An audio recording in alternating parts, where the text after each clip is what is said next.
Though the wind rages, the earth shakes, the fire scorches all we see, God will be close enough to whisper peace to our weary hearts. As we navigate different distractions, may we serve halfway.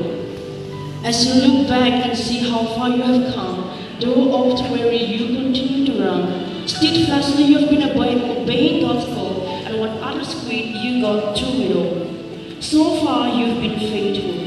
When trials come and you were filled with care, and life's many burdens seem hard to bear, when you didn't know how you would get through, you could trust that God will never leave you, because God has been always faithful.